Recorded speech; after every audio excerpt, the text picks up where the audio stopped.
ሄንግ በጣሪያው ላይ እንቅልፍ መተኛት ይወድ ነበር። ነገር ግን የዛሬው እንቅልፍ ከተለመደው ትንሽ ረዘም ያለ ነበር። ልክ እንደ 12 ዓመት ያህል ተወርዋሪ ኮከብ በሰማይ ላይ ሲያልፍ ድንገት ሄንግ ከእንቅልፉ ይነቃል። ልክ ጥሩ አጭር ጊዜ እንቅልፍ ወስዶ እንደተነሳ ሰው ሁሉ ሰውነቱን እያሳሰበ ጥሩ ስሜት ይሰማዋል። በዚያ ቅጽበት ተወርዋሪ ኮከቦችን ለማየት አንድ የጥናት ቡድን ተማሪዎች ወደ ጣሪያው ላይ ይወጣሉ።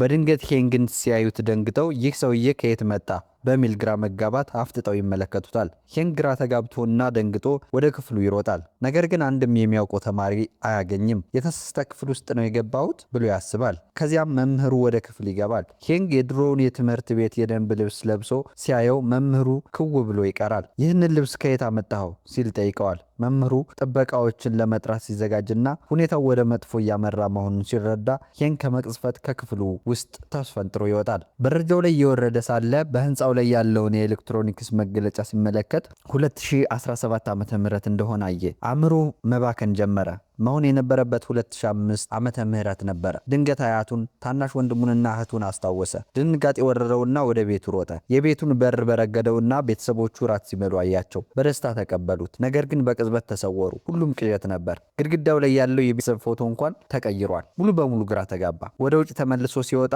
ወደ ቤቱ እየተመለሰ ሳለ አንድ መካከለኛ እድሜ ላይ ከሚገኝ ሰው ጋር ተጋጨ። ሰውየው ሄንግን እንደ ሌባ በመቁጠር ያዘው። ሄንግ ለማምለጥ ሲታገል በድንገት ሰውየውን 5 ሜትር ያህል ርቀት ላይ ወርውሮ ጣለው። በራሱ ጥንካሬ ደነገጠ።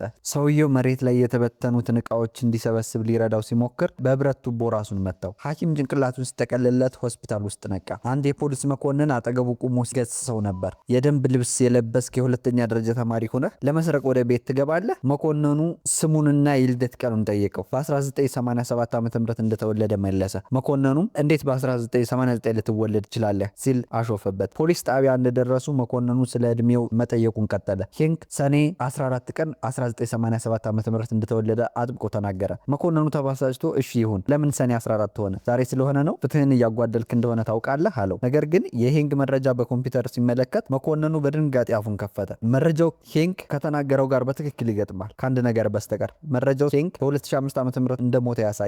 የጽህፈት ስህተት ሊሆን ይችላል ብሎ በመጠራጠር ከበላዩ ካለው ኃላፊ ጋር እስኪያረጋግጥ ድረስ ሄንግ እዚያው እንዲቆይ ነገረው። ሄንግ ፊቱን ለመታጠብ ወደ ክፍሉ ይገባል። መስታወት ውስጥ ሲመለከት ደነገጠ። መላ ህይወቱን ግንባሩ ላይ የነበረው ጠባሳ ጠፍቷል። ግራ ተጋብቶ ከመጸዳጃ ቤቱ ሲወጣ ከሌላ መኮንን ጋር ተጋጨ። ሁለቱም ቆሙ። ሄንግ ዘወር ሲል የመኮንኑ አይኖች ባለማመን ፈጠጡ። ሆባን ከመፍራቱ የተነሳ ሊዝለፈለፍ ምንም አልቀረውም። ፊቱ ተቀምጦ ኑድል እየበላ ያለውን ሄንግን እየተመለከተ አሁንም አይኑን ማመን አልቻለም።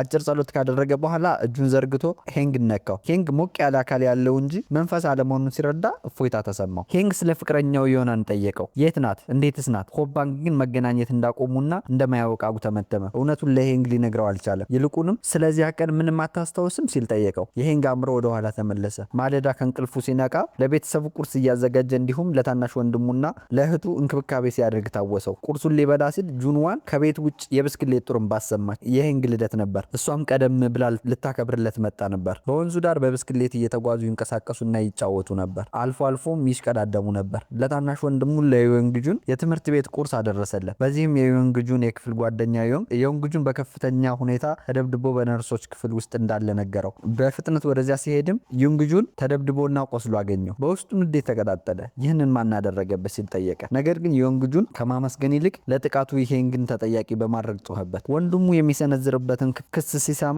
ሄንግ በልብ ውስጥ የሐዘንና የቁጣ ድብልቅ ስሜት ተሰማው። ኪዩንግቺያል ሲመጣየውና በፈጣንና ጠንካራ እርግጫ መታው። ያረጋጋው የጁንግዋን ረጋ ያሉ ቃላቱና ማጽናኛዎች ነበሩ። ቆየት ብሎም ከትምህርት በኋላ ወደ ትርፍ ሰዓት ስራው እየሄደ ሳለ ሄንግ ለዩንግዋን የስልክ ካርድ ገዛላት። ከታናሽ ወንድሞቿ ጋር በመሆን የልደት በዓል እያዘጋጀች ለነበረችው ለዩንግዋን ድንገተኛ ስጦታ ሊገዛላት ፈልጎ ነበር። ደወለላት። እሱም ቀድሞ እንደሚመጣ ስትሰማ እንዲዘገይ በማሰብ ቦርሳዋን ከስነ ጥበብ ክፍሉ እንዲያመጣላት ነገረችው። ወደ ስነ ጥበብ ክፍሉ ቢሄድም ቦርሳውን ሊያገኘው አልቻለም። ሊወጣ ሲል ኮንግቺዮ በደም ባህር ውስጥ ወድቆ አየው። በመጽሐፍ መደርደሪያው ላይ አስደግፎ አምቡላንስ ለመጥራት ሮጠ። ከዛም ቁልቁለት ላይ እየሮጠ ሳለ አንድ መኪና ገጨው። ትዝታው እዚያ ላይ አበቃ። የትዝታ ጎርፍ ሄንግን አፈዘዘው። መሞቱን አስታወሰ። አሁን እንዴት እዚህ ሊገኝ እንደቻለ ሊረዳው አልቻለም። በጨለማ ጎዳና ላይ በመደነቅ ተጓዘ። በማግስቱ ኮብ ባንክ ወደ መቃብር ስፍራ ወሰደው። በመቃብሩ ድንጋይ ላይ የራሱን ፎቶ ሲመለከት ሄንግ የሚናገረው አጣ። ኮብ ባንክ አጠገቡ ቆሞ ነበር። አያትህ ከ3 ዓመት በፊት ነው ያረፈችው።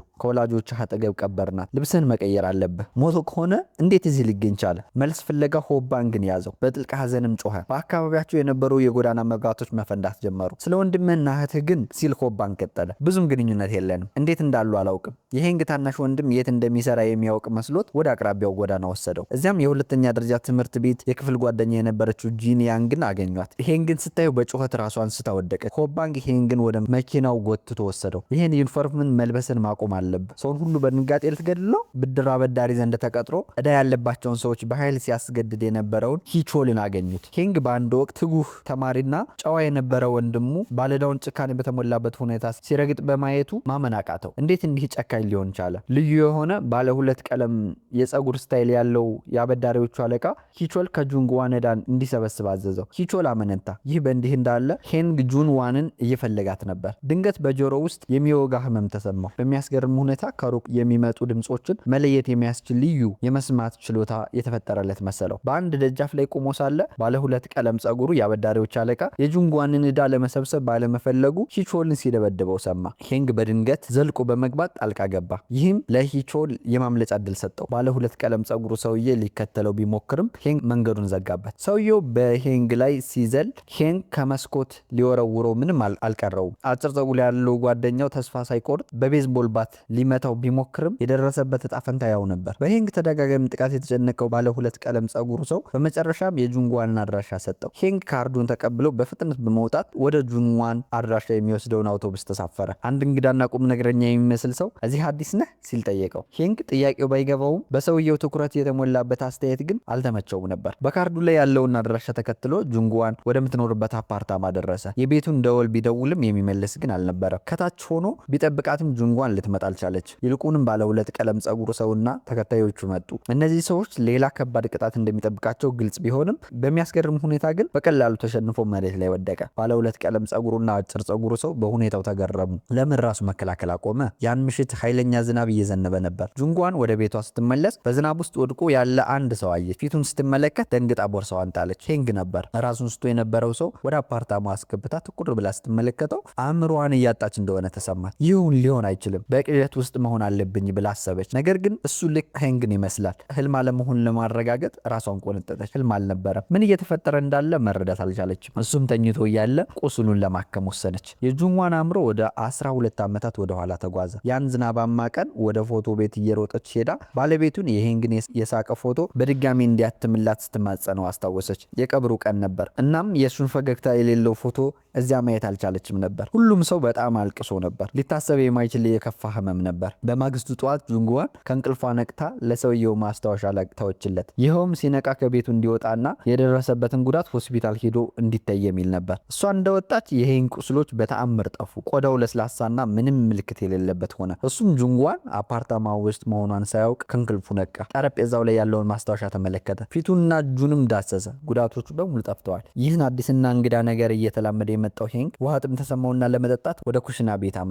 እዚያም ማቀዝቀዣ ላይ የተለጠፈውን የጁንግ ዋን ፎቶ ሲያይ የት እንዳለ ተረዳ። በደስታም ተዋጠ። ይህ በእንዲህ እንዳለ ኮብ ባንክ የሄንግን የደንብ ልብስ ለጓደኞቻቸው አሳያቸው። እነዚህ የሄንግ ልብሶች ናቸው። ይህን ሁሉ ፈጥሬ ማውራ ይመስላችኋል? ይህ ማስረጃ ነው አላቸው። የሚያውቁትን ዩኒፎርም ሲመለከቱ ማመን ጀመሩ። ጁንግ ዋን ፊቷ በሐዘን ተውጦ በዝምታ ተቀምጣ ነበር። ትላንት ማታ ያዳነችው ሰው በእርግጥ ሄንግ ሊሆን ይችላል። እዚያ በላይ መቆየት ስላልቻለች ሰበብ ፈጥራ በፍጥነት ወጣች። ወደ አፓርታማ ተመልሳ ስትሄድ ሄንግ መሄዱን አየች። ሶፋው ላይ በሐዘን ተቀመጠች። ልክ በዚያ ቅጽበት ሄንግ ፈገግ ብሎ ከመታጠቢያ ቤት ወጣ። ጁንግ ዋን አሁንም በህልም ውስጥ ያለች ያህል እየተሰማት ባለማመን ትኩር ብላ ተመለከተች። እንዴት ብላ ጀመረች። ሄንግ ግን ጭንቅላቱን እያከከ እኔ ምን እየሆነ እንዳለ አላውቅም፣ ግን ተመልሻለሁ አላት። በፍቅር አይን እየተመለከታት እኔ በሌለሁበት ጊዜ ሁሉ እንዴት ነበር ሲል ጠየቃት። በዚያ ቅጽበት የቤቱ አከራይ በሩን በርግደው በመግባት የቤት ኪራይ ጠየቁ። ቢያውን ስንት ጊዜ ነው የምታዘገዩ? ህሊና የለሽም እንዴ? የ3 ወር ዕዳ አለብሽ። ጁንግ ዋን እሳቸውን ለማረጋጋት ተጣደፈች። በመጨረሻም ነገሩን አበረደችው። ሄንግ በሁኔታው ተገርሞ ይመለከት ነበር። እንዴት ነው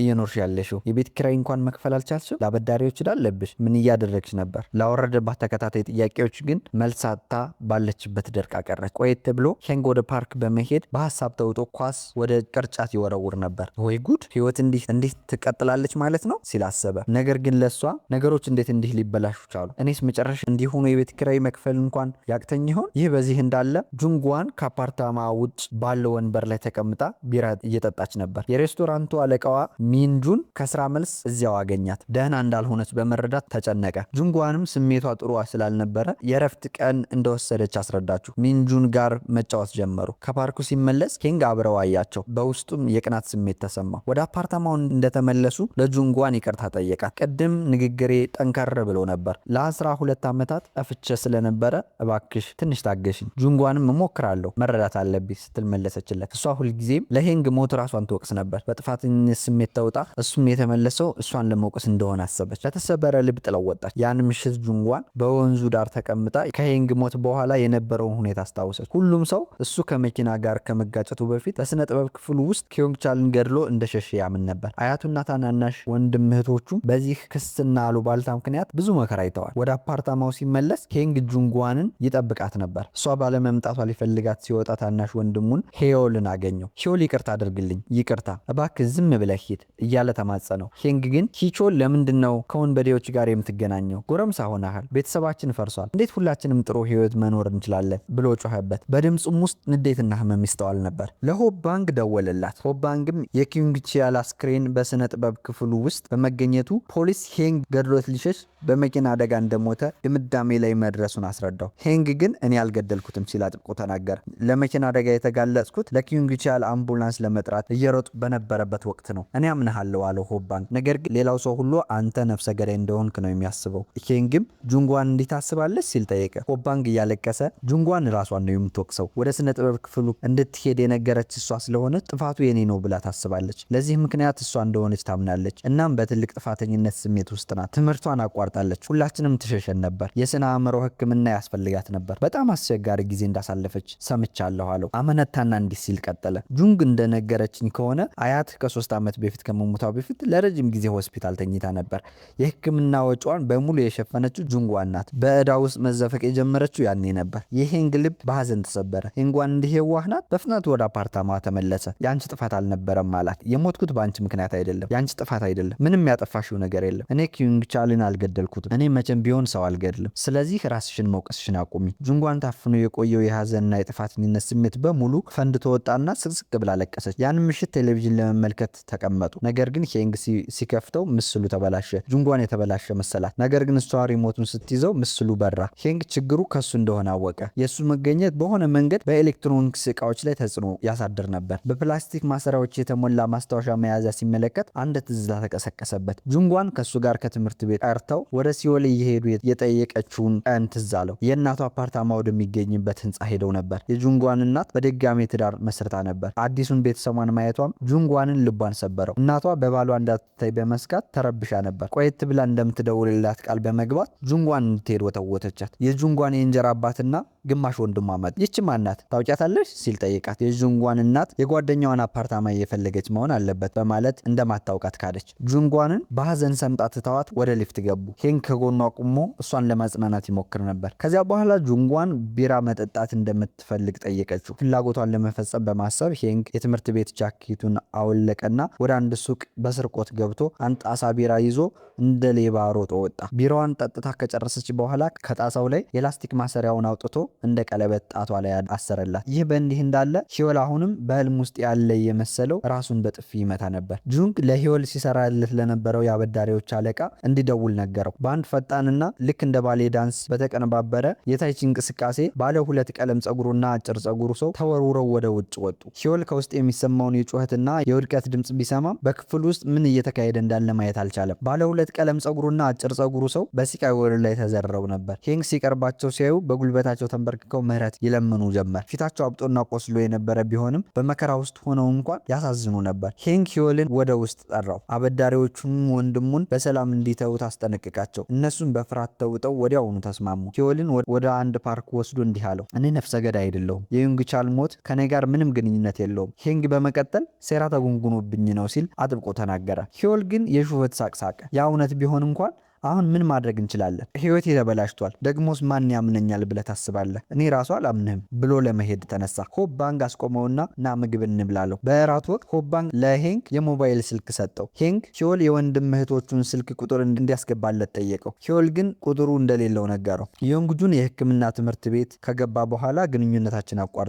ኑና ታላቅ እህታችን ደግሞ ከምረቃ በኋላ ገንዘብ መስራት ፈልጋለሁ ብላ ወደ ሂዮል ሄደች። ታናሽ እህታችን ደግሞ አንደኛ ደረጃ ትምህርቷን ስታጠናቅቅ ወደ ህፃናት ማሳደጊያ ተላከች። ሄንግ በሁኔታው እጅግ ተቆጣ። ዮንግጁንን ለመፈለግ ወሰነ።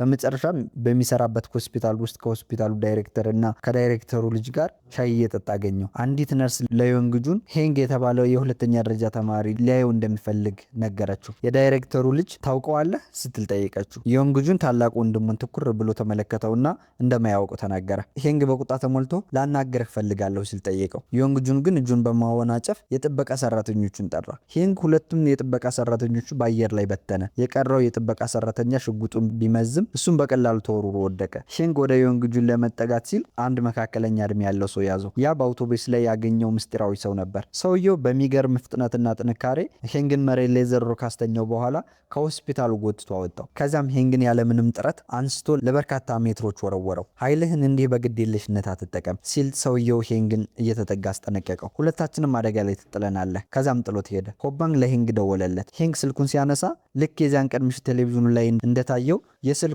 ስክሪን መቆራረጥና መፍዘዝ ጀመረ። ሄንግ ከሬስቶራንቱ ውጭ ጁንጓንን ይጠብቃት ነበር። ጁንጓን ወጣ። ተከትለውም ጁንጓን ወጣች። ሄንግን ስታየው ፊቷ በደስታ አበራ። ሚንጁን ከመሄዱ በፊት ሄንግና እሱ አጭርና ግራ መጋባት ያለበት ትውውቅ አደረጉ። ሄንግ መጠጥ እንዲጠጡ ሀሳብ አቀረበ።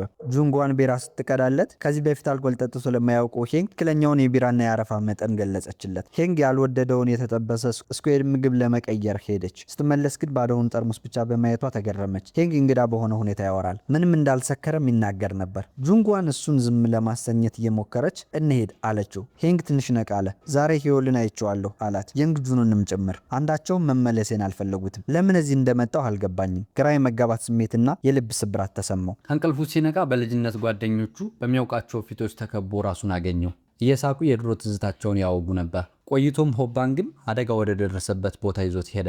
ኪዩንግቻል በደም ተውጦ ወድቆ ስመለከት ከስነ ጥበብ ክፍሉ ሮጬ ወጣሁና አጠገቡ ካለው መጫወቻ ሜዳ ብስክሌቴን አነሳው። አምቡላንስ ለመጥራትና የአንድን ሰው እርዳታ ለማግኘት ፈልጌ ነበር። ቁልቁለቱን እየወረድኩ ሳለ መኪና ገጨ።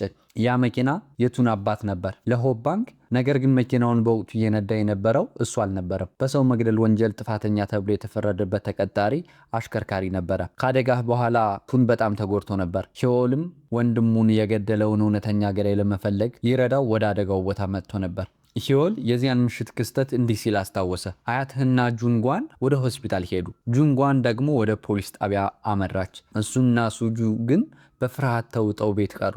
ሄንግ ዮንግጁን የት ነበር ሲል ጠየቀ። ሂዮል እሱ ቤት እንዳልነበረ መለሰ።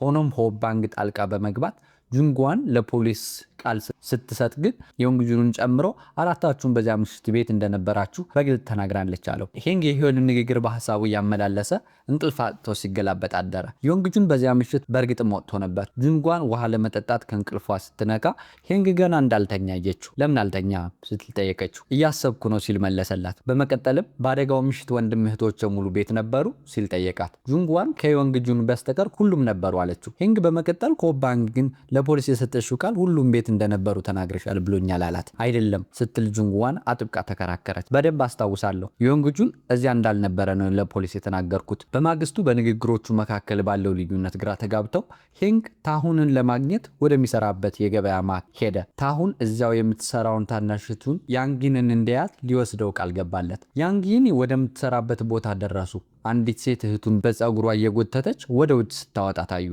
ሴትቱ ያንጊን ባሌን አታለለች በሚል ተከሳት ነበር። ሄንግ ያችን ድሮ ለኮሚክ መጽሐፍ የምታለቅሰውን የዋህ ታናሽቱን እንዲህ በሰው ፊት ስትዋረድ ሳይደነገጠ ጣልቃ ሊገባ ሲል ታሁንን የጨርሰዋለሁ ብሎ ያዘው። ሁኔታው እየተባባሰ ሄዶ ያንጊን ራሷን ስታወደቀች። ሆስፒታል ውስጥ ስትነቃ ሄንግ ከጎኗ ቁማ አየችው። በህልሟ የታያት መስሏት አለቀሰች። ሄንግ ለእህቱ ያለው ፍቅርና ሀዘን ልቡን ሰበረው። ሄንግ ያንጊን አታላለች ወደ ተባለው ሰውዬ ሱቅ በመሄድ ይቅርታና ሕክምና ካሳ እንዲከፍላት ጠየቀው። ሰውየው ግን በንቀት በመልካም ሁኔታ ሳለው ከዚህ ውጣ አለበለዚያ ትቆጫለህ ሲል አሾፈበት። ሄንግ በንዴት ሊፈነዳ ሲል ያ ሚስጥራዊ መካከለኛ ዕድሜ ያለው ሰው በድጋሚ ተከሰተና ሄንግን ጎትቶ ወሰደው። ሄንግ በንዴት እየተቃጠለ እንዲህ አይነቱን ዝም ብዬ አልተውም አለ። ሰውየውም በእህትህ ላይ ምን አደረገ ሲል ጠየቀው። ከዛም ሄንግን ወደ አንድ ካፌ ይዟት ገባ።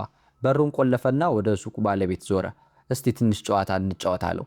ሰውየው በትኩረት ሲመለከት የክፍሉ አምፖሎች በሙሉ ፈነዱ። በመቀጠልም ያንን በፍርሃት የተዋጠ ሰው በሁለት ጣቶቹ ብቻ አንስቶ ወደ ሄንግ ወረወረው። ሄንግም ሰውየውን እንደ ኳስ በመጠቀም የሚሽከረከር ምት አሳረፈበት። በዚህም ሰውየውን እንደ ኳስ እየተጠቀሙበት እንግዳ የሆነ የአንድ ወገን ቤዝቦል ጨዋታ አካሄዱ። በዚህ ሁኔታ የያንጊን ችግር ወዲያውኑ ልባት አገኘ። ሄንግ ሚስጥራዊውን ሰው ተከትሎ ወደ ሆስፒታል ሄደ።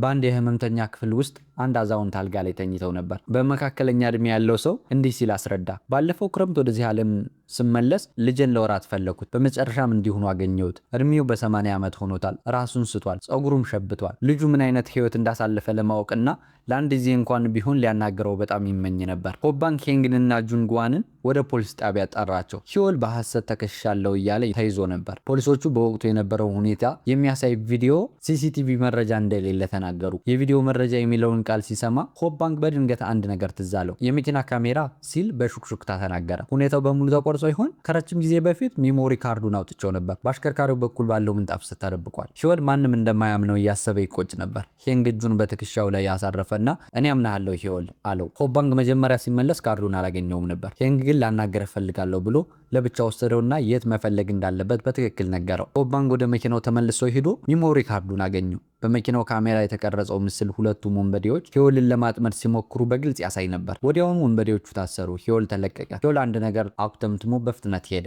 ጁንጓን በድንገት ረሃብ ስለተሰማት ኑድል ለመብላት ወሰኑ። መንገዱን ለመሻገር ሲጠባበቁ አንዲት ትንሽ ልጅ ብቻዋን ቆማ አዩ። ይህች ጁንጉ አይደለችም? ለምን እዚህ ብቻዋን ሆነች አሉ። በዚህ ቅጽበት የጠፋችውን ልጁን የሚፈልግ ሂዮል እየሮጠ አለፈ። ከመዋለ ሕፃናት መምሯ ልጁ እንደጠፋች ተነግሮት ነበር። ጁንጓንና ሄንግ ጁንጉን ወደ አንድ ሬስቶራንት ወሰዷት። ሲወጡም ጁንጉ አባቷን አየችው። ሂዮል እየሮጠ መጥቶ አጥብቆ አቀፋት። ትንሿን ልጅ ሲመለከት ሄንግ በመጨረሻ ሁሉም ነገር ተረዳ። ቆይቶም ሂዮል ጁንጉጆ የተወለደችው 19 ዓመት እያለሁ ነው። እናቷ ከአንድ ዓመት ባነሰ ጊዜ ውስጥ ጥላን ሄደች። ጁንጉጆ አሁን የምትኖሩ በከተማ ውስጥ በሚገኝ የህፃናት ማሳደጊያ ውስጥ ነው ሲል አስረዳ። ሄንግና ጁንጓን ወደ ቤት እየተመለሱ ሳለ ሄንግ በድንገት ደረቱን በህመም ያዘ። ጁንጓን በድንጋጤ ስሙን እየጠራች ረዳት አታ ስትከተለው ነበር። በአቅራቢያው በሚገኝ አንድ ካፌ ውስጥ ጁንጁ ከአባቱ ጋር ይከራከር ነበር። ለ20 ዓመታት አሽከርካሪ ሆነህ አገልግለኸዋል። ነገር ግን ወደ አጎቱ ቀብር እንኳን አልሄድክም። ለአባትህ እንዲህ ነው የሚወራው? አባቱ በቁጣ ምንም ምክር የለህም ሲል መለሰለት። ስለ ሞተው አጎቱ እየተጨቃጨቁ ጥለውት ወጡ። የሄንግ ህመም ቀስ በቀስ ጋባ አለ። ጁንጓን ምን እንደሆነ ብትጠይቀውም እሱ መልስ አልነበረው። በማግስቱ በያንጊን የስራ ቦታ ሄንግ በሆነ መንገድ የሚያውቃት የሚመስለውን አንዲት ወጣት አገኘ። ልጅቷ በድንገት ጉንጩን ሳመች። ሄንግ ደንግጦ ወደ ኋላ ፈገፈገ። ይህ ምን ማለት ነው ሲል ጠየቀ። ያንጊን እስክትመጣ ፎቅ ላይ ይጠብቃት ነበር። እሷም መጣች። ቅድም ያያት ልጅ አብራት ነበረች። ያኔ ነበር ነገሩ የበራለት። ይህች ሁልጊዜ ማፍቃሪ የነበረችው ትንሿ እህቱ ሶጁ ነበረች። ታሁን ስለ ሄንግ መመለስ ነግሯት ነበር። በዚያው ልክ ቆይቶ የወንግጁንን አፋጠጠው። በዚያ ምሽት የት ነበርክ ሲል ጠየቀው። የወንግጁን በቁጣ ለምንድን ነው እንደ ታላቅ ወንድም የምትሆንብኝ? እኛ እኮ በደም እንኳን አንዛመድም ሲል ጮኸበት። በደም አንዛመድም የሚለው ቃል ሄንግን ክው አደረገው። ይህ በዚህ እንዳለ ሆባንግ ለቱንና ለሌሎች ጓደኞቹ ሄንግ ንጹህ መሆኑን ነገራቸው። የሄንግን ስም ለማጽናት ሲልም በከባድ ወንጀል ምርመራ ክፍል ውስጥ ለመስራት ማመልከቻ አስገባ። በሆስፒታል ውስጥ የአዛውንት ሁኔታ እጅግ አሳሳቢ ሆነ። በአስቸኳይ ቀዶ ጥገና የሚያስፈልጋቸው ቢሆንም የወንግጁን ግን የአሳዳጊ ፊርማ ሳይኖር ቀዶ ጥገናውን ለማድረግ ፈቃደኛ አልሆነም። ያ ሚስጥራዊ መካከለኛ ዕድሜ ያለው ሰው ልጁ በሞትና በህይወት መካከል ሆኖ እያየው እውነተኛ ማንነቱ መግለጽ ባለመቻሉ በውጭ ቆሞ ይመለከት ነበር። በሐዘን በተሰበረ ድምፅ ለሄንግ እንዲህ ሲል አማረረ። ማን ያምነኛል? እኔ አባቱ ነኝ፣ ግን ልነግረው አልችልም። ማንም አያውቀኝም። እንባው በፊቱ ላይ እየፈሰሰ ነበር። ወንዶቹ በቀላሉ አያለቅሱም ይባላል። ነገር ግን ይህ የሚሆነው የሐዘን ጥልቀት ገና ስላልተሰማቸው ብቻ ነው። ሄንግ ዮንግ ጁን ቀዶ ጥገናውን እንዲያደርግ ተማጸነው። እባክህ አድርገው ሲል ለመነው። ልክ እንደፈለግከው ከአንተ ርቃለሁ። ምንም አይነት ግንኙነት አይኖረንም። ወንድሜ ብዬ እንኳን አልጠራህም። እባክህ ተማጸንኩ። ዮንግ ጁን ግን ምንም ግድ ሳይሰጠው ትቶት ሄደ። በማግስቱ ሄንግን በሚያስገርም ሁኔታ ዩንግጁን ቀዶ ጥገናውን አከናወነ። ሚስጥራዊው ሰው በምስጋና ደጋግሞ እጅ ነሳ። ቆይቶም ልጁ አይኖቹን ሲከፍት አየ። በደስታ ተሞልቶ ወደ አድጋው አጠገብ ተጠጋ። አባባ አለው አዛውንቱ ልጁ። የመካከለኛ እድሜ ያለው ሰው ፊት በደስታ በራ። ነገ መለሳለሁ ሲል በስሜት ተውጦ ቃል ገባለት። አዛውንቱም በደስታ አለቀሱ። ሰውየው ሄንግን በደስታ ፈገግ ብሎ አገኘው። አወቀኝ አባባ ብሎ ጠራኝ አለው። ሆፕ ባንክ ለአደጋው ምክንያት የሆነውን አሽከርካሪ ሄዶ እንደጠየቀው ለሄንግ ነገረው። ሄንግ በሀሳብ ተውጦ ያንን መኪና እየነዳ የነበረው ሌላ ሰው ቢሆንስ ሲል ጮክ ብሎ ጠየቀ። ሄንግ ምስጢራዊውን ሰው በማግኘት የስሜት ህዋሳቱን እንዴት በፍጥነት ማሳደግ እንደሚችል እንዲነግረው ጠየቀው። ለሚወዳቸው ሰዎች የበለጠ ነገር ማድረግን ፈለገ። በሰውየው ጥብቅ ስልጠናና በሄንግ ቁርጠኝነት የስሜት ህዋሳቱ በሚገርም ሁኔታ ተሳሉ። ይህም ረቀቅ ያለ የመመልከትና የማወቅ ችሎታ እንዲያዳብር ረዳው። ሄንግ ሰውየውን እንዲህ ሲል ጠየቀው፣ ልብህ እንደሚቆርጥ አይነት ከፍተኛ ህመም ተሰምቶ ያውቃል? ያ ከሞትህ ጋር የተያያዘ ነው። ሰውየውም እንዲህ ሲል አስረዳው፣ ያ ህመም ሲሰማ ከሞትህ ጋር ግንኙነት ያለው ሰው በአቅራቢያ አለ ማለት ነው። መጀመሪያ አካባቢ በጣም ይበረታል፣ ከዛ ግን ቀስ በቀስ እየቀነሰ ይሄዳል። ጁንጓን ሂዮን በሚሰራበት የተጠበሰ የከብት አንጀት ሬስቶራንት ልትጠይቀው ሄደች። ሂዮል ከአንድ ደንበኛ ጋር እየተከራከረ ነበር። ደንበኛው ለሬስቶራንቱ ባለቤት የሂዮል ወንድም ነፍሰ ገዳይ ስለሆነ ሂዮል ከስራ መባረር አለበት፣ ያንኑ ልጅ እንደገደለ ወዲያውኑ መሞቱ ተገቢ ቅጣት ነው እያለ ይናገር ነበር። ሂዮል በንዴት ወንበሩን አንስቶ መሬት ላይ አጮኸው። ሄንግ በዚያ ቅጽበት ወደ ውስጥ ገባ። ሂዮልን ገሰጸው። ሂዮል ግን እውነቱን ማስረዳት ስለማይችል በብስጭት ሬስቶራንቱን ጥሎ ወጣ። ከውጭ ሄንግ ሚስጥራዊ ሰው አገኘው። ሰውየው ልጁ አሁን ማረፉን ነገረው። ሄንግ የሚያጽናናበት ቃል አጥቶ ተቸገረ። በመጨረሻም ሰውየውን ለመጨረሻ ጊዜ ለመሰናበት ወደ ሆስፒታሉ ሄደ። ከቅርብ ጊዜ ወዲህ እየደከሙ መጥቻለሁ ሲል ሰውየው በሀዘን በተሰበረ ድምፅ ተናገረ። እዚህ ለዘላለም መቆየት አንችልም። እኔ የመጣሁት ባለፈው ክረምት ነበር። ብዙ ጊዜ ቆይቻለሁ። ሄንግ እኔስ ሲል ጠየቀ። ሰውየውም አንተም በቅርቡ ትሄዳለህ ሲል መለሰለት። ሄንግ ግራ በመጋባት ወዴት ነው የሚሄደው አለው። ሰውየው ሲያስረዳ ተመልሶ መጃው ጊዜ መቼ እንደሆነ ማንም አያውቅም። አንዳንዶቹ ለአንድ ወር፣ ሌሎቹ ደግሞ ግማሽ ዓመት ሲቆዩ አይቻለሁ። ለሁሉም ሰው የተለያየ ነው። ሄንግ በአይኖቹ ውስጥ የፍርሃት ነጸብራቅ እየታየበት አንድ ወር ሲል ጠየቀ። አዎ ሲል ሰውየው አረጋገጠለት። ስለዚህ ማድረግ ያለብህን አንድ ነገር አድርግ፣ አትጠብቅ፣ ሌላ እድል ላታገኝ ትችላለህ። ሄንግ በሀሳብ ተውጦ በሆስፒታሉ መተላለፊያ ውስጥ ይንከራተት ጀመር። በድንገት የሚያሰቃይና የሚታወቅ ህመም ሰውነቱን ወጋው። የመካከለኛ እድሜው ሰው የተናገረውን አስታወሰ። ያ ህመም ሲሰማ ከሞቱ ጋር ግንኙነት ያለው ሰው በአቅራቢያ አለ ማለት ነው። ከሞቱ ጋር የሚያያዘው ሰው እዚያው እንዳላወቀ። በዚያ ቅጽበት የቱም ወላጆች በሆስፒታል ውስጥ ወደሚገኘው የጤና ምርመራ ማዕከል እየገቡ ነበር። በህመሙ እየተመራ ሄንግ ወደ ማዕከሉ መግቢያ ደረሰ። ሰውን ፍለጋ ወደ ውስጥ ሊገባ ሲል ሰዓቱን ተመለከተ። ለርችት ትዕይንት ጁንጓንን ለመገናኘት ቃል ገብቶላት ነበር። ህመሙ እየበረታ መጣ። ይህም ሰውየው በውስጥ መኖሩን አረጋገጠለት። ገብቶ ሊፈልጋቸውና በመጨረሻም መልስ ሊያገኝ ይችል ነበር። ነገር ግን እየጠበቀችው ያለችው ጁንጓን ትዝ አለችው። ለጥቂት ጊዜ በውሳኔ ተቸግሮ ካመነታ በኋላ ጁንጓንን መረጠ። ጁንጓን ከሬስቶራንቱ እንደወጣች አንዲት አረጋዊት በጭነት የከበደ ጋሪ ቁልቁለት ላይ ሲያመልጣቸው ተመለከተች። ልትረዳቸው ስትሮጥ ሚንጁን በድንገት ደርሶ ጋሪውን አስቆመው። የተበተኑ ወረቀቶችን እየሰበሰቡ ሊረዳቸው ሲል አንድ መኪና በከፍተኛ ፍጥነት በመታጠፊያው መጥቶ ገጨው። ጁንጓን በድንጋጤ አይኖቿ ፈጠው ቀሩ። ሚንጁኑን ወደ ሆስፒታል ወሰደችው። የርችት ትርኢቱ ሊጀመር ቢልም እሱን ጥላው መሄድ አልቻለች። ሄንግ ወደ ትርኢቱ ቦታ እየሮጠ ቢመጣም ጁንጓን እዚህ አልነበረችም። ርችቱ ተተኮሰ። እሱም ብቻውን ሆኖ ተመለከተው። ሚንጁን ራሱን ሲያውቅ እንድትሄድና እሱ ደህና መሆኑን ነገራት። እሷ ስትደርስ ግን ርችቱ አልቆ ነበር። ሄንግ ሲጠብቃት አገኘችውና የሆነውን ሁሉ አስረዳችው። ሁለት የጥጥ ከረሜላ ይዞላት መጥቶ ነበር። እሱም በሁኔታው ሳቀ። ሳር ላይ ተቀምጠው የያዙት ምግብ እየበሉ ማውራት ጀመሩ። ወደ አፓርታማዋ ሲመለሱ ፖፕኮርኑ በየቦታው እየተበተነ ተሳሳሙ። በድንገት አላርሟ ጮኸ። ሁሉም ነገር ህልም ነበር። ጁንጓን ከእንቅልፏ ነቃች። ሄንግ የህመሙን ምንጭ በትክክል ለማግኘት ወደ ሆስፒታል ተመለሰ። ነገር ግን ምንም አልተሰማውም። ወደ ገበያ ማዕከሉ ቢሄድም አሁን ምንም የለም። ከማዕከሉ ሲወጣ ግን ያ የሚያሰቃይ ህመም ከበፊቱ በበለጠ ሁኔታ ተመለሰ። በደል አድራሹ በአቅራቢያው ብቅ ብሏል። ሄንግ የስሜት ህዋሳቱን በከፍተኛ ጥንቃቄ በማሰራት አካባቢውን ቃኘ። የቱን አባት ከመኪናው ውስጥ ሆኖ ሄንግ በንቃት ሰውን ሲፈልግ በማየቱ ደነገጠ። መኪናው እየራቀ ሲሄድ የሄንግ ህመም ጠፋ። በዚያው ቀን ጠዋት ሄንግ የተበላሸ የውሃ ቧንቧ ከጠገነ በኋላ ከጁንጓን ህንፃ ውጭ ሚስጥራውን ሰው አገኙ። የቤት አከራያቸው በዚያው ቅጽበት ብቅ አለች። ያልተከፈለ የቤት ኪራይ ስላለባቸው ልታስወጣቸው እየዛተች ትጮህባቸው ነበር። አከራዩ በድንገት ተሰናክላ ልትወድቅ ስትል ሚስጥራዊ ሰው የያዛት። የአከራዩዋ ጠባይ ወዲያውኑ ተቀየረ። በጥንካሬው ተደንቃ አይኖቿ በደስታ በሩ። በመቀጠልም በሁኔታው ተረብሻ ኪራዩን ለመክፈል ተጨማሪ ጊዜ ለመስጠት ተስማማች። ሄንግ ቤተሰቦቿን ለመራት ከፍተኛ ፍላጎት ስለነበረው እንዴት ገንዘብ ማግኘት እንደሚችል ሰውየውን ጠየቀው። ሰውየውም ከዓመታት በፊት የቆፈረው ነገር ግን በሃን ወንዝ ላይ ጀልባው ሲሰጥም ስለጠፋበት አንድ ትልቅ የጂንሰን ስር ነገረው። ወደዚህ ዓለም ከተመለሰ በኋላ ምንም የማያገኝ መስሎት ወደ ቦታው ሄዶ ነበር። ነገር ግን አገኘው። በዚያም ከፍተኛ ገንዘብ አገኘ። ይህም የልጁን የሕክምና ወጪ ለመሸፈን ከፍተኛ መጠን ያለው ገንዘብ ለማስቀረት አስችሎታል። የቀረውን ገንዘብ ለሄንግ ለመስጠት ወሰነ። ሄንግ የጁንጓንን ዕዳ የከፈለላት በዚህ መንገድ ነበር። ያንን ምሽት ጁንጓን በደስታ ተሞልታ የምስራቹን አጋራች። አንተ ከተመለስ ጀምሮ እድለኛ የሆንኩ ያክል ይሰማኛል። አመሰግናለሁ ሄንግ። ፊልም ማየት ወሰደችው። ነገር ግን መታወቂያ ስለሌለው ሊገባ አልቻለም። በዚያው አዝነው ወደ ቤት አፓርታማዋ ተመለሱ። ጁንጓን ያለፈው ምሽት ህልሟ ትዝ አላት። አይኖቿን ጨፈነችና ለመሳም ወደሱ ተጠጋት። በማግስቱ ሄንግ ወንድም እህቶችን በአንድነት ለማግኘት ቢሞክርም ያንጊን ግን ከሂዮል ጋር እራት ለመብላት ፈቃደኛ አልሆነችም። እናታቸው ከመሞቷ በፊት የወርቅ አንገት ሐብል ትታላት ነበር። ገንዘብ በማጣታችን ምክንያት ከኮሌጅ ለመውጣት በተገደድኩበት ወቅት እንኳን እንደ ትልቅ ሀብት ጠብቀው ነበር። በፍጹም አልሸጥኩትም ነበር አለች። ሂዮል ግን ያንን ሐብል ሰርቆባት ነበር። ሄንግ ሂዮልን መኪና ማጠቢያ ቦታ አገኘውና ያንጊን ይቅርታ እንዲጠይቃት ነገረው። ሂዮል ግን ያለፈ ታሪክ ነው በማለት እምቢ አለ። ሄንግ ያንጊንን እና ሶጁን ይዞ ወደ አንድ ሬስቶራንት ሄደ። ምግብ ሊያዙ ሲሉ ሂዮል ወደ ውስጥ ገባ። ሂዮል ለያንጊን የቁጠባ ደብተሮቹን ሰጣት። ይህ ባለፉት 3 ዓመታት የቆጠብኩት ገንዘብ ነው አላት። ብዙ አይደለም ግን አንድ ቀን ሰጥሻለሁ ብዬ በማሰብ በየቀኑ 1 ወይም 2 ሺህ እያስገባው የቆጠቡ ላደረግኩት ጥፋት ማካካሽ እንደማይሆን አውቃለሁ፣ ግን ይቅር እንደምትይ ተስፋ አደርጋለሁ። ያንጊን በድምጿ ውስጥ የለቅሶ ስሜት እያስተጋባ ያ የአንገት ሐብል ለኔ ምን ያህል ትርጉም እንዳለው ታውቅ ነበር፣ ለምን እንዲህ አደረግ ስትል ጠየቀችው። ሂዮል ድምፁ የተቆራረጠ ጁንግጁ ገና የተወለደችበት ወቅት ነበር ሲል አስረዳ። እናቷ ጥላን ሄደች። የህፃን ወተትና ዳይፐር የሚያስፈልግበት ጊዜ ነበር። ምንም ገንዘብ ስላልነበረ የወሰድኩት። በጣም አዝናለሁ ኑና ታላቅ እህቴ። ይሁንን ምክንያት ከሰማች በኋላ ያንጊን በሐሳብ ተዋጠች። በድንገት አክስቴን ጀምር እንጂ የሚል ጩኸት ተሰማ። ያንጊን የልደት ቀን ነበር። ኬኩን ተቀብላ ሻማዎቹን አጠፋች። በሂዮል ላይ የነበራት የቆየ ቅሬታ ቀስ በቀስ እየቀለጠ ሄደ። ያን ምሽት ሄንግና ምስጢራዊ መካከለኛ እድሜ ያለው ሰው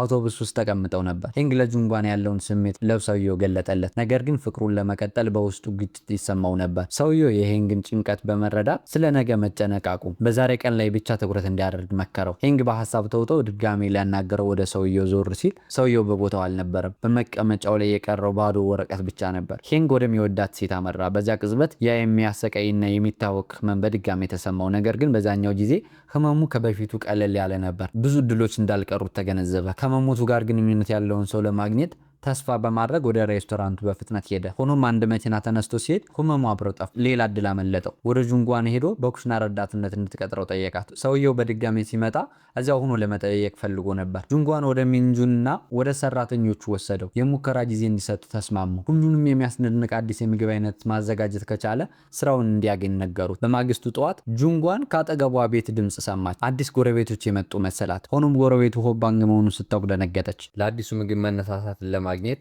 ሄንግ በከፍተኛ ሁኔታ በዳበረው የምግብ ጣዕም የመለየት ስሜቱ ተጠቀመ።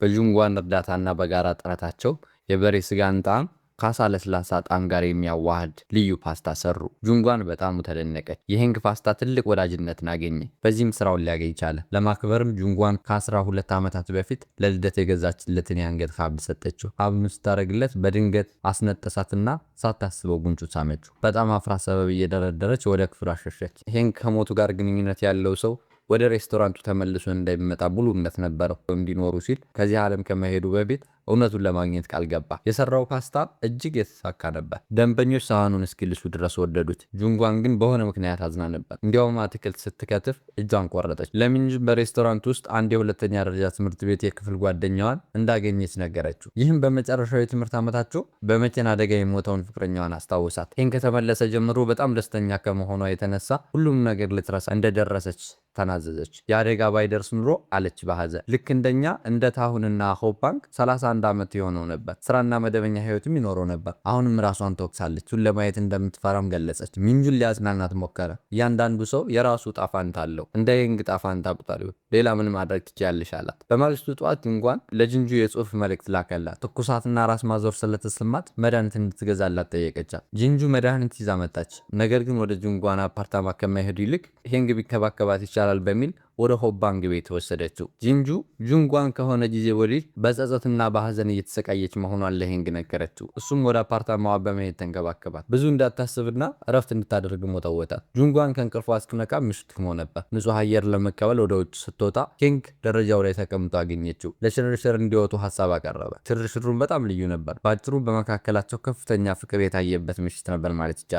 በማግስቱ ሄንግ እና ጁንጓን አብረው ያመለጧቸውን ትዝታዎች ሁሉ በፎቶ ለማካካስ ወጡ። ለጸደይ በአበቦች በተከበበ ቦታ ተቀምጠው የአዲስ ህይወት ስሜትን የሚያንጸባርቅ ፎቶ ተነሱ። ለክረምት ምንጭ ወዳለው ፓርክ በመሄድ የክረምት ወራት ትዝታን የሚቀሰቅስ ምስል ቀረጹ። ለበልግ ሰው ሰራሽ የደረቁ ቅጠሎችን አገኙ። የበልግ ጃኬቶችን ለበሱ። የቡና ስኒዎችን ያዙ። ጁንጓን ቅጠሎቹን እየበተነ ፍጹም የሆነ የመጽው ትዕይንት ፈጠሩ። የፈጠራ ችሎታቸው በእውነት አስደናቂ ነበረ።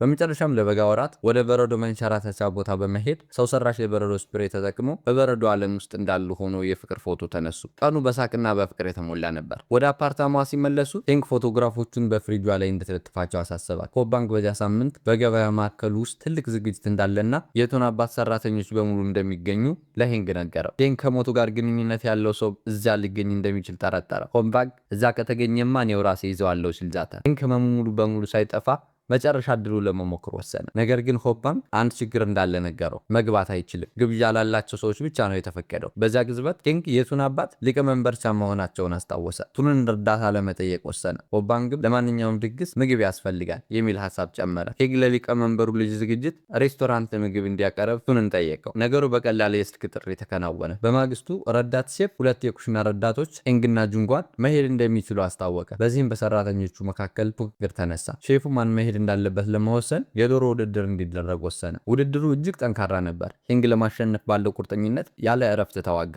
በመጨረሻም ጁንጓንን መሬት ላይ ዘረራት። እሷም በንዴት አፍትታ ቅር መሰኘቷን በአይኖቿ ገለጸችለት። ሆባንግ ሁለት የፊልም ትኬቶችን በነፃ አግኝቶ ሄንግን ጋበዘው። እቅዳቸውን የሰማቸው ጁንጓኑ ግን በፊልም ውስጥ ገዳዩ የጎረቤታቸው ልጅ መሆኑን ቀድማ ነገረቻት። ጣፋጭ በቀል። ሆባንግ በንዴት ትኬቶችን ወረወራቸው። ፍጻሜውን ካወቀማ ፊልሙን ማየት ምን ትርጉም አለው ሲል ተናገረ። በገበያ ማዕከል ውስጥ የተዘጋጀው ዝግጅት ጀመረ። ሄንግ ያ የታወቀና የሚያሰቃየው ሁነን ተሰማው። ከሥራ ባልደረቦቹ ፈቃድ ጠይቆ በመለየት ህመሙ በሚጠራው አቅጣጫ የገደለውን ሰው ፍለጋ ጀመረ። ህመሙ እየቀነሰ ነበር። ይህን ካመለጠው ዳግመኛ ላይ ያገኘው ይችላል። ህመሙን ተከትሎ ወደ አንድ የክብር እንግዶች ቪአይፒ ክፍል ደረሰ። በውስጡ ሊቀመንበር ሻይ እየጠጡ ነበር። ህመሙ በከፍተኛ ሁኔታ በረታ። ሄንግ እውነቱን ተረዳ። ለሞቱ ተጠያቂው ሊቀመንበር ቻ ነበሩ። የሊቀመንበሩ ሁለት ረዳቶች ወደ ክፍሉ ገቡ። የመክፈቻ ንግግር የሚደረግበት ሰዓት ደርሷል አሏቸው። ሊቀመንበር ቻ በድንጋጤ ተውጠው ከክፍሉ ሊወጡ ሲሉ ዝንፍልፍ ብለው ወደቁ። ሆባንግ እውነቱን ሲሰማ ክው ብሎ ቀረ። የቱን አባት ለሄንግ ሞት ተጠያቂ ናቸው ብሎ ማመን ከበደው። ምን ማድረግ እንዳለበት ግራ ገባው። ስለቱን በመጨነቅ ሄንግ ለጊዜው ምንም እንዳይነግረው ለሆባንግ ነገረው። እኔም ይህንኑ ገምቼ ነበር አለ ሆባንግ። አንተ በፊቱ ብቅ ካልክ በኋላ እንኳን አልተናዘዝም። ሄንግ ራሱን ነቀነቀ። ሊቀመንበር ቻን ለምን በአሽከርካሪው ካንግ ላይ እንደለከኩት ጠይቋቸው እንደነበር፣ እሳቸው ግን ሁሉንም ነገር በመቃር ማስረጃ አምጣ እንዳሉት ገለጸ። ማስረጃ የሚለው ቃል አዲስ ሀሳብ ጥሮባቸዋል። ምናልባት የአሽከርካሪው ካንግ ሚስት የምታውቀው ነገር ይኖራል ሲል ሆባንግ ሀሳብ አቀረበ። ያላደረገውን ወንጀል ተሸክሞ ምን ያህል በደል እንደሚሰማው ይታየኛል። በጣም ልብ የሚሰብር ነው። ይህ በዚህ እንዳለ ሂወል ምስክሮችን ለማግኘት በማሰብ አደጋ ወደ ደረሰበት አካባቢ ባነሮቹን ሰቀለ። ያን ምሽት ሚንጅን ባልተጠበቀ ሁኔታ ሄንግ የባህር ምግቦችን ለመጋበዝ ይዞት ወጣ። ወደ ሬስቶራንቱ ቀድመው በመደወላቸው ለብዙ ሰው ተብሎ የተዘጋጀ እጅግ የተንዛዛ ምግብ ቀረበላቸው። ሂሳቡን ሊከፍሉ ሲሉ ምግቡ ለ10 ሰው የታሰበ የቡድን ምግብ እንደነበረ ደረሱበት። ሚንጁን በድንገት ካክስቱ ስልክ ተደወለለት። ወደ አጽም ማስቀመጫውን እንድትመጣ ስትጠይቀው እግረ መንገዱን የሂወልን ባነር ተመለከተ። በዚህ ዓመት አደጋው በደረሰበት ወቅት አስቸኳይ ስልክ ስለተደወለለት የአማቿን የመታሰቢያ ስነ ስርዓት ሳያገኝ ቀርቶ ነበር። ወደዚያው እየሄደ ሳለ አሽከርካሪ ካንግ ታስሮ እያለ አንድ ሰማያዊ ሪቫን ሰጥቶት ለተጎጁ ቤተሰቦች እንዲያደርስለት ጠይቆት እንደነበር አስታወሰ። እስከ ዛሬ ድረስ ይዞት ቢቆይም አሁን በመጨረሻም ሊመልሰው ችሏል። ሬስቶራንት ውስጥ ሆባንግ ለሄንግ አንድ ሰው ደውሏል። ነገር ግን ያደጋው ምስክር መሆኑን ለማረጋገጥ በአካል መገኘት አለብን አለው። ሚንጁን ሆባንግን ለመገናኘት መጣ። ሆባንግን ምስክሩ አንተ ነህ ሲል ጠየቀው። ሚንጁን ምስክሩ እሱ እንደሆነ ነገር ግን አደጋውን ያደረሰው ሰው የወንድም ልጅ መሆኑን ገለጸ። ሆባንግን አጎቱ ጥፋተኛ እንዳልነበረና የአክስቱ ምስክርነት እንደሚያስፈልጋቸው ነገረው። መኪናው የሊቀመንበር ቻ መሆኑን ሲረዳ ሚንጁን ክው አለ። ምክንያቱም ጥፋተኛው አባቱ ነበር፣ በልጅነቱ ጥሎት የጠፋው አባቱ። ኪንግ ሆባንግ የሰጠውን ሪባን በጥንቃቄ ተመለከተ። ይህ ሪባን ከ12 ዓመታት በፊት ለጁንጓን ሊሰጣት የገዛው ነበር። አሁን 12 ዓመታት ዘግቶም ቢሆን ወደሱ ተመልሷል። ጁንጓን በሁኔታው ልቧ ተነካ። ኪንግ ሊቀመንበር ቻን ፊት ለፊት አፋጠጣቸው። የአሽከርካሪ ካንግ ሚስትም ወደዚህ እየመጣች መሆኑን ነገራቸው። ከዚህ በላይ መደበቅ እንደማይችሉ የተረዱት ሊቀመንበሩ ሄንግን የገጩት እሳቸው እንደሆኑ ተናዘዙ። ሄንግ ግን አንድ የመጨረሻ ጥያቄ ያቀረበ። ታዲያ ኪንግ ቻልን የገደለው ማን ነው? ወንድም የዮንግጁን ነው ሲል መለሱ። ለሄንግ ሞት ምክንያት በመሆናቸው የተሰማቸውን የጥፋተኝነት ስሜት የዮንግጁንን ወንጀል ለመሸፈን እንደወሰኑ አስረዱ። ለጥፋተኝነት ካሳ ይሆን ዘንድ የትምህርትና የኑሮ ወጪውን ከፍል ነበር አሉ። ሄንግ ሊያምነው አልቻለም። ሊቀመንበሩ ለዮንግጁን የተከፈለው የገንዘብ ዝውውር መዝገብ አሳዩት። ነገሩ እውነት ነበር። ሄንግ እየሮጠ ወደ ሆስፒታል በመሄድ የዮንግጁን ቢሮ ውስጥ ዘሎ ገባ። በዚያ ምሽት የት ነበር? ዮንግጁን አልመለሰም። ከሊቀመንበር ቻለ ትምህርትና ለኑሮ የሚሆን ገንዘብ ትቀበል ነበር? እውነት ነው። ዮንግጁን አመነታ፣ ከዚያም ካደ። ይህ ግን ሄንግ ጁን ገዳዩ ስለመሆኑ ያለውን ጥርጣሬ ይበልጥ አጠናከረበት። ሆባንግና ሄንግ አንድ ምስጢራዊ ስልክ ደረሳቸው። ደዋዩ ስለ 12 ዓመታት ግድያ መረጃ እንዳለውና ሆባንግን ማግኘት እንደሚፈልግ ተናገረ። ደዋዩ የሟቹ የኪዩንግ ቻል ታላቅ ወንድም ሆኖ ተገኘ። እሱም ለሆባንግ እንደነገረው ከሆነ በዚያ ቀን ኪዩንግ ቻል ከአንድ የሥነ ጥበብ መምህር ስልክ ተደውሎለት ነበር። ነገር ግን ኪዩንግ ቻል መምህሯ እንደማታውቀውና ለምን መገናኘት እንደፈለገች እንዳልገባው ተናግሮ ነበር። ይህን ግን ባነሮች ሲመለከት በወንድሙ ሞት ጀርባ የተደበቀ ሴራ እንዳለ መጠረጠር ጀመረ። ጁንጓን በትምህርት ቤታቸው የነበሩት ሁለት የሥነ ጥበብ መምህራን ብቻ እንደነበሩ አስታወሰች። የሥነ ጥበብ ተማሪ ያልሆነውን ኪዩንግ ቻልን አንዲት የሥነ ጥበብ መምህር ለምን ወደ ሥነ ጥበብ ክፍሉ ጠራችው? በማግስቱ ሆባንግ የመጀመሪያዋን መምህር ጠየቃት። እሷም በጣም ተረብሻ ኪዩንግ ቻልን እንደማታውቀው አስተባብላ በፍጥነት ጥላው ሄደች። በመቀጠልም ሌላኛዋን መምህር ጠየቀ። እሷ ግን ለኪዩንግ ቻል ደውላለት እንደነበር አመነች። የጠራችውን በሥነ ጥበብ ክፍል ውስጥ ሲጋራ ደብቀሃል በሚል ለመገጸስ እንደነበረ ገለጸች። ሆኖም ለመገኘት ቀጠሮ የያዙት በሥነ ጥበብ ክፍሉ ሳይሆን በትምህርት ቤቱ የኋላ በር በኩል ነበር። ከተገናኘን በኋላ ኪዩንግ ቻል ከሌላ የደንብ ልብስ ከለበሰ ተማሪ ጋር ወደ ትምህርት ቤቱ ሲገባ አየሁት። ተማሪው በቀኝ እጁ ላይ ጅብሰም ነበረው ስትል አስረዳች። ጁንጓን እጁ ላይ ጅብሰም የነበረው ተማሪ አስታወሰች። ወደ አፓርታማ ተመልሳ በዓመታዊ መጽሔታቸው ላይ ፎቶውን አገኘች። ዶንግሶክ ይባላል። ሆባንግ የት እንዳለ ፈልጌ ያገኘሁት ሲል ዛተ። ሆባንግ ዶንግሶክ ዋነኛው ተጠርጣሪ ወይም ቢያንስ ወሳኝ ምስክር መሆኑን በማመን መጽሔቱን ይዞ ወጣ። ኬንግ ግን ሊቀመንበር ቻ ገዳዩ ዮንግጁን ነው ያሉት ነገር አላረከውም። ለምን ዋሹ? ምንስ እየደበቁ ነው ሲል ራሱን ጠየቀ። በማግስቱ ሆባንግ ለሄንግ አዲስ መረጃ ነገረው። ኪንግ ቻል በተገደለበት ሐውልት ላይ የሁለት ሰዎች የጣት አሻራ ተገኝቷል። አንዱ የሄንግ ሲሆን ሌላኛው ግን ያልታወቀ አሻራ ነበር። ዶንግሶክ ከምረቃ በኋላ ወደ ካናዳ ተዘዋውሮ ስለነበር የአሻራ የመሆን እድሉ ከፍተኛ ነው። ጁንጓን ከስነ ጥበብ ጋላሪዋ ስትወጣ ዶንግሶክ ከታክሲ ሲወርድ ተመለከተች። ስሟን በመጥራት ተጣራችለት። እሱም በደስታ ሰላምታ ሰጣት። ስላንተ እያወራን ነበር አለችው። እዚህ መገናኘታችን የሚገርም አጋጣሚ ነው። እሱም ስለምን እያወራችሁ ነበር ሲል ጠየቃት። የድሮ የስነ ጥበብ መምህራችን አግኝተናት ነበር ስትል አስረዳት። ዮንግጁ በሞተበት ምሽት ካንተ ጋር እንዳየችው ነግራናለች። በዚያ ምሽት ለምን ትምህርት ቤት እንደነበር ታስታውሳለህ? ዶንግሶ ሲመልስ ኪንግ ቻል አሁንን በስነ ጥበብ ክፍል ውስጥ መገናኘት እንደሚፈልግ ነግሮት አብሬው እንዲሄድ ጠየቀኝ። በዚያም ስልክ ተደውሎለት ወጣላት። ጁንጓን ዶንግሶን ማግኘቷን ለሄንግ ለመናገር በፍጥነት ተመለሰች። ሄንግ በዛ ጊዜ ሊቀመንበር ቻን ገዳዩ ዮንግጁን ነው ብለው የዋሹበት ምክንያት ምን ሊሆን እንደሚችል እያሰላሰለ ነበር። ምን እየደበቁ ነው? ሆባንግ በሐውልቱ ላይ ሁለት አይነት የጣት አሻራዎች መገኘታቸውን አረጋገጠ። አንዱ የሄንግ፣ ሌላው ደግሞ ማንነቱ ያልታወቀ። ዶንግሶክ ወደ ካናዳ ተዘዋውሮ ስለነበርና ወደ ኮሪያ ስለመግባቱ ምንም አይነት ማስረጃ ስላልነበረ ሆባንግ ምናልባት የግነቱን ቀይሮ በአዲስ ስም እየኖረ ሊሆን እንደሚችል ጠረጠረ። የጣት አሻራው ያልተገጣጠመውም ለዚህ ሊሆን ይችላል። በዚህ መሃል ሄንግ ታሁንን ፊት ለፊት አፋጠጠው። በዛ ምሽት ምን ተፈጠረ? ታሁን እውነታውን ተናዘዘ። በዚያ ቀን በምሳ ሰዓት አንተና ኪዩንግ ቻል ስትጣሉ አይቻችሁ ነበር። ዮንግጁን ማዋከቡን እንዲያቆምና አንተንም እንድተውህ ነገርኩት። ቆይቶ ግን ወደ ስነ ጥበብ ክፍሉ ጠራኝና ጥቃት ሰነዘረብኝ። በኃይል ገፍቼው ሸሸው። ሲወድቅ አላየሁት። ነገር ግን አንድ ከባድ ነገር መሬት ላይ ሲያርፍ የሚሰማ ድምፅ ሰማሁ። ስለፈራው ለአባቴ ደውዬ ወደ ቤት ሄዱ። በማግስቱ ፖሊሶቹ ገዳዩ አንተ እንደሆንክ ተናገሩ። ታሁን እውነታውን ለመናገር አስቦ እንደነበር፣ ነገር ግን ብናገርስ ምን ይመጣል? ኬን ቀድሞውኑ ሞቷል በሚል እንደፈራ ተናዘዘ። በታላቅ ጸጸትም ይቅርታ ጠየቀ። በጓደኛው ክህደት የተሰማው ሄንግ ትቶት ሄደ። ዶንግሶን የጁንጓን ጋናሪ ለመጎብኘት መጥቶ ከሄንግ ጋር ተፋጠጡ። ሄንግ በጁንጓን ገለጻ መሰረት ዶንግሶን መሆኑ ስለተረዳ ሊይዘው ተከተለው። ሆባንግ ግን አምልጦ ተሰወረ። የደህንነት ካሜራ ምስሎች ሰውየው እሱ መሆኑን አረጋገጡ። ሆባንግ ዶንግሶን በካናዳና በአሜሪካ ይኖር እንደነበርና ስምና ዜግነቱን ሳይቀይር እንዳልቀረ፣ ለዚህም ነው ወደ ሀገር የገባበት መዝገብ ሊገኝ ያልቻለው የሚል ጥርጣሬ ያደረበት። ጁንጓንም ዶንግሶ ካናገራቸው በኋላ የጥፋተኝነት ስሜት ተሰምቶት ይሆን ጋላሪውን የጎበኘው? ስትል አሰበች። ሆባንግ ግን ዶንግሶክ ገዳዩ እንደሆነ በልቡ እርግጠኛ ነበር። ነገር ግን እኔ እዚህ ጋላሪ ውስጥ እንደምሰራ እንዴት አወቀ ስትል ጁንጓን ጠየቀች። ሄንግ ስለ ታሁን እምነት ቃል አሰበ። ዶንግሶክ ገዳዩ ከሆነ የታሁን ሚና ምንድን ነው? ሆባንግ አንድ ወሳኝ ነገር አስተዋለ። ኪንግ ቾል የፊት ገጽታው በቀኝ በኩል በግራ እጅ ውጥ ተመቶ ነበር። በወቅቱ የዶንግሶክ ቀኝ እጅ በጅብሰም ተይዞ ስለነበረ ግራ እጁን መጠቀሙ ማስረጃዎቹ ወደሱ እያመሩ አደገ። ታሁን ለፖሊስ ሊናዘዝ መሆኑን ለሆባንግ በስልክ ነገረው። ኬንግ ግን ስለ ዶንግሶክ የደረሰበትን መረጃ ሁሉ በመንገር አስቆመው። ታሁን ሲያስረዳ በወቅቱ ስልክ ላይ ስለነበርኩ አላየሁም ነበር። ኪንግ ቾልን ፍለጋ ወደ ስነ ጥበብ ክፍሉ ሲሄድ ዶንግሶክ እጁ በጅብሰም እንደተያዘ ወደ ፎቅ ሲወጣ አይቼዋለሁ። ከዚያም ኪንግ ቾል ጋር ተከራከሩ። ገፍቼውም ሮጥ። ድምፁን ሰማሁ እንጂ ሲወድቅ አላየሁትም። ሐውልቱ ወድቆ የመታው መስሎኝ ነበር። በጣም ስለፈራውም ወደ ቤት ሄድኩ። ሄንግ ጠየቀው፣ በግራ እጅህ መታው ነበር? አይ ዝም መግፋት ብቻ ነው ሲል ታሁን መለሰ። ኬንግ ከስነ ጥበብ ክፍል ውስጥ እስኪደርስ ድረስ ምን ያህል ጊዜ እንደፈጀበት ጠየቀው። ታሁን ከ10 እስከ 5 ደቂቃ ያህል ሊሆን እንደሚችል ገመተ። ይህ በዚህ እንዳለ በአንድ ሆቴል ውስጥ ዶንግሶክ የዚያን ምሽት ክስተት በሐሳቡ መልሶ ያሰላሰለ ነበር። ጁንጓን በረንዳዋ ላይ የድሮ እቃዎቿን በሳጥኑ ውስጥ ስትለቅም አንድ ካሜራ አገኘች። ሄንግ የቀረጸውን ቪዲዮ ከፈተችው። በቪዲዮ ላይ ሄንግ ይህን ስታይ እኔ ምናልባት ሄጄ ሊሆን ይችላል ሲል ታያለች። ቪዲዮውን መጨረስ አቃታት። ካሜራውን ጥለው ባለችበት ደርቃ ቀረች። ሄንግ በደስታ ሰላምታ እያቀረበላት ወደ ውስጥ ገባ። እሷ ግን ድምጿ እየተንቀጠቀጠ ይህ ምንድን ነው ስትል ጠየቀች። የእሱን ዳግመኛ መሄድ መቀበል ከበዳት። እንባዋ እየፈሰሰ ወደ ውጭ ሮጠች። ሄንግም ተከተላት። ሄንግ እንደገና ልትተወኝ ነው ስትል በለቅሶ ጠየቀችው። ምንም ሳትነግረኝ ሂደህ እንደገና ብቸኝነት እንዲሰማኝ ልታደርግ ነው?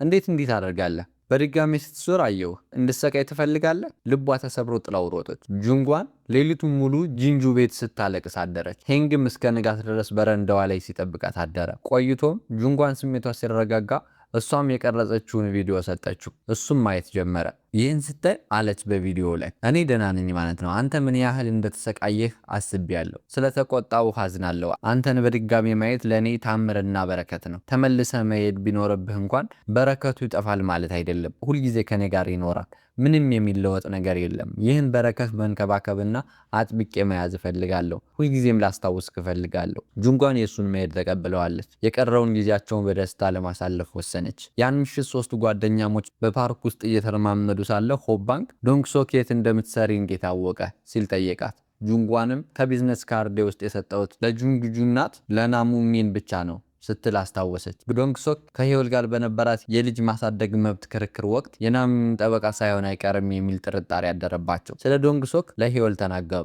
ጉዳዩ በድጋሚ ተከፍቶ እንዲታይ በሐውልቱ ላይ ከተገኘው አሻራ ጋር የሚገጥም የዶንግሶክ የጣት አሻራ ያስፈልጋቸው ነበር። ጁንጓን ከናሙሚን ጋር ለመነጋገር ወሰነች። በማግስቱ ናሙሚን ከዶንግሶክ ጋር በአንድ ካፌ ውስጥ እንደምትገናኝ ለጁንጓን በጽሁፍ መልእክት ነገረቻት። ሂወል ወደ ካፌው በመሄድ የዶንግሶክ የጣት አሻራ በብልሃት መውሰድ ቻለ። ዶንግሶክ ቢያዩም በናሙሚን ንግግር ትኩረት ተወስዶ ነበር። ዘወር ሲል ሂወል ተሰውሮ ነበር። የጣት አሻራው ተገጣጠመ።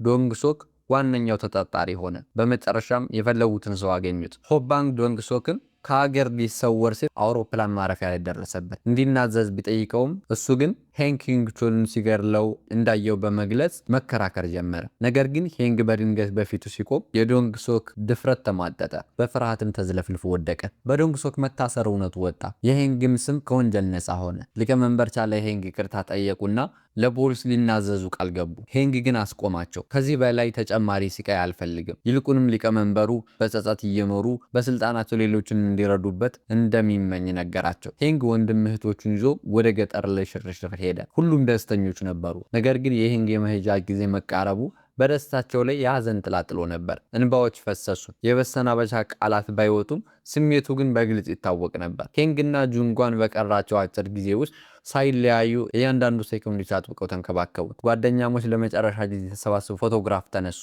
ከ12 ዓመታት በኋላ ፊታቸው በእውነተኛ ደስታ ያበራ ነበር። ይህም የወጣትነት ዘመናቸውን ትዝታ ጥቁር ነጥብ የሌለበት ነጸብራቅ ይመስል ነበር። ሄንግ በጁንጓን ጣት ላይ ቀለበት አጠለቀላት። በዚህ ጊዜ የሄንግ አካል እየደበዘዘና ግልጽ እየሆነ መጣ። ሁለቱም ይህ የመጨረሻ ስንብት መሆኑን አወቁ። መለያየት እንዳልፈለገ ሰው ተቃቀፉ። በመጨረሻም በዝምታ የፍቅር መግለጫ በሆነ መንገድ ተገፋፉ። ጁንጓን ዞር ስትል እሱ በቦታው አልነበረም። ነጭ ብርሃን በሰማይ ላይ ታየና ቀስ እያለ ጠፋ። ጁንጓን እንባዋ የፈሰሰ ትመለከት ነበር። 1 ዓመት አለፈ። ሁሉም ሰው ወደፊት በመራመድ ህይወቱን በአዲስ አቅጣጫ ቀጠለ። ሆኖም የሄንግ ትዝታ ሁልጊዜም አብሯቸው ነበረ። ጁንጓን ተሰናብተውት ወደ ነበረው ዛፍ ስር ሄደች። ለስላሳ ንፋስ ቅጠሎቹን ያወዛውዛቸው ነበር። ዘወር ስትል እሱ በዚያ ቆሞ አየችው። ፊቱ ላይ ደማቅ ፈገግታ ይታይ ነበር። እጇን ያዛትና እርስ በርሳቸው ተያያዘው ፈገግ አሉ። ፊልሙ በዚህ ያበቃል። ቤተሰቦች ይህንን ፊልም እስከ መጨረሻው ስላያችሁ ከልብ አመሰግናለሁ። በቀጣይ ምን አይነት ፊልም እንድሰራላችሁና ይህን ቪዲዮ ስትመለከቱት የእይታና የላይክ መጠኑ ስንት እንደነበረ በኮሜንት አሳውቁኝ።